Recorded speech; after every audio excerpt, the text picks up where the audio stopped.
इतिहास का जो अंतिम चरण है वहाँ हम कल पहुँचे थे। कम्युनिज्म की व्याख्या तो बहुत ज़्यादा की है, लेकिन जैसा हमने बताया कि हम बहुत शॉर्ट में काम कर रहे हैं। हम विस्तार से काम करें तो बहुत टाइम लग जाएगा। तो कम्युनिज्म में सबसे बड़ी चीज़ ये होगी, जब कम्युनिज्म आ जाएगा तो उसकी जो खासियतें थीं वो कल हमने, पहली चीज़ तो ये होगी कि रेल्म ऑफ नेसेसिटी, मजबूरी की दुनिया, मजबूरी का साम्राज्य है। वो आदमी मजबूरी में अपने आप को बेचता है, और वो जो है मजबूरी में लोगों को खून चूसने की आदत पड़ गई है। पिशाच है वो, वैम्पायर थ्रस्ट, प्रॉफिट के लालच में हर काम करता है। उसका वो कोई भी काम करेगा वो वेलफेयर का काम नहीं करेगा, प्रॉफिट का। और ये प्रॉफिट की जो लालच है, ये ने वैम्पायर थ्रस्ट ने उसको ऐसा कर दिया है कि खून चूसने की आदत पड़ गई है। तो रेल्म ऑफ नेसेसिटी यानी वो प्रॉफिट की, और ये अपनी मजबूरी में अपने आप को बेचता है। लेकिन जब कम्युनिज्म आएगा तो क्या होगा, हम रेल्म ऑफ नेसेसिटी से निकल जाएंगे और रेल्म ऑफ फ्रीडम में पहुंच जाएंगे। उसका भी कल हमने देखा था कि कम्युनिस्ट सोसाइटी कभी प्लेंटी की सोसाइटी होगी, शॉर्टेज की नहीं होगी। वहाँ कोई आदमी ये नहीं कह सकेगा कि मुझे रोटी नहीं मिली।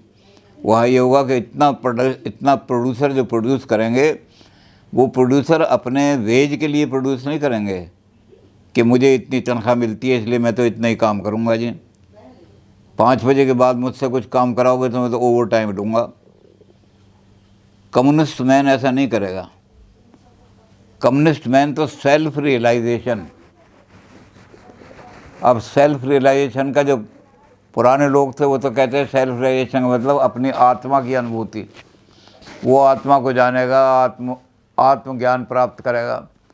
लेकिन इन्होंने, मार्क्स ने सेल्फ रियलाइजेशन को किया है कि अपनी कैपेसिटी, अपनी पोटेंशियलिटी को परखने के लिए काम करेगा। मेरे अंदर कितनी शक्ति है प्रोड्यूस करने की, तो वो रियलाइज़ करेगा अपने आप को प्रोडक्शन के द्वारा। मैन सबसे बड़ा प्रोड्यूसर है, और वो प्रोड्यूस करेगा कि मैं कितना प्रोड्यूस कर सकता हूँ।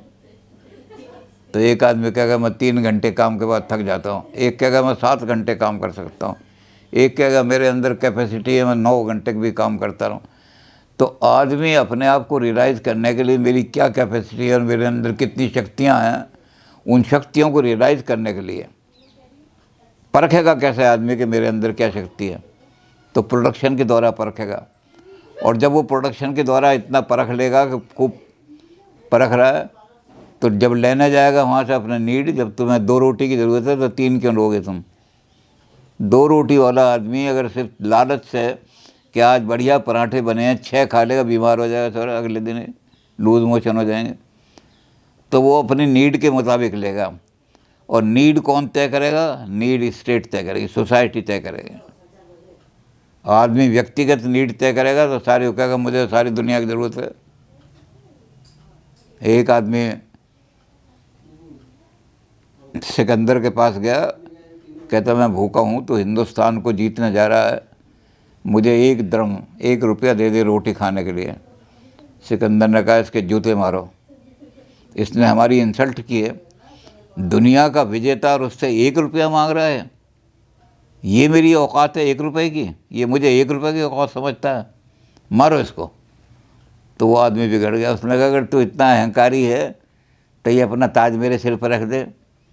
तो उसने कहा पहले अपने आप को इतने योग तो बना ताज तेरे सिर पर रखने के लिए। अयोग के सिर पर ताज रख दिया तो मेरी सल्तनत ही बरदार है। तो मांगने का तरीका जो है वो तो आना चाहिए। तो नीड कौन तय करेगा कि इसको ताज, इसके सिर पे ताज रखना? वो तो चाहेगा मुझे ताज दे दिया जाए। तो ये नीड आदमी तय नहीं करेगा। आदमी के वर्क के हिसाब से, आदमी का कैसा वर्क करना है, वो समाज के लिए क्या काम कर रहा है, कैसा काम कर रहा है। अब मोहर लगाने के लिए डाक खाने में जो है, वो डाक खाने के आदमी को चाहिए मोहर लगाने के लिए। स्कूल के मास्टर को क्या, तो ये किसको मोहर चाहिए, किसको किताब चाहिए, सारी चीज़ें। तो इसका बहुत विस्तार से वर्णन कि कम्युनिज्म में डिस्ट्रीब्यूशन जो होगा वो इसके हिसाब से होगा अकॉर्डिंग टू नीड। और नीड तय करेगी सोसाइटी, आदमी तय नहीं करेगा। तो फिर सोसाइटी प्लंटी की हो जाएगी। इतना प्लंटी होगी कि चीज़ें व्यर्थ पड़ी रहेंगी। कितनी ले लो, कितना ही खा लो, कितना ही ले लो, ज़्यादा पैदा कर दिया उसको एक्सपोर्ट कर दो कहीं। तो पहली चीज़ तो ये। दूसरा होगा कि क्लास कन्फ्लिक्ट ख़त्म हो जाएगा। अब झगड़ा क्या है शुरू से आखिर तक, कि जो प्रोड्यूसर हैं उनको तो कुछ मिलता नहीं, जो ओनर हैं वो हड़प कर जाते हैं। झगड़ा क्या चल रहा है दोनों क्लासों में? Producer should be owner. जो प्रोड्यूस करेगा वही ओनर होना चाहिए। मैंने खेती में 10 मन गेहूँ पैदा किए हैं तो 10 मन का मालिक मैं होना चाहूँ। तुम अपने खेत का किराया ले लो मुझसे बस, लेकिन तुम तो मालिक बन के बैठ गए। मैं 10 मन पैदा करने के बाद भी भूखा मर रहा हूँ।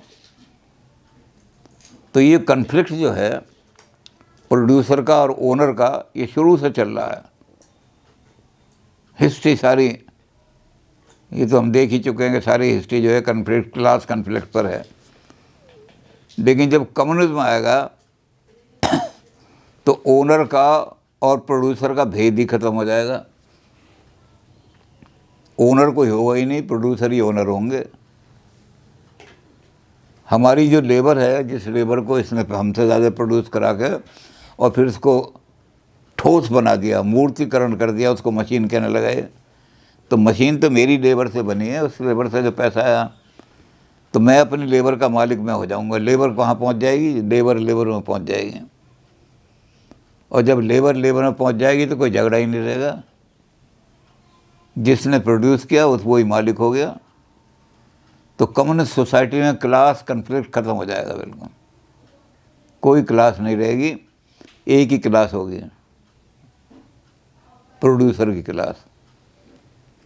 प्रोड्यूसर ही ओनर होगा सारा का।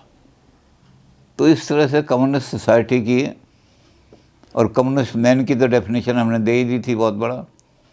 कम्युनिस्ट मैन वो होगा जो from each according to his capacity to each according to his need, ये जो होगा ये कम्युनिस्ट मैन होगा।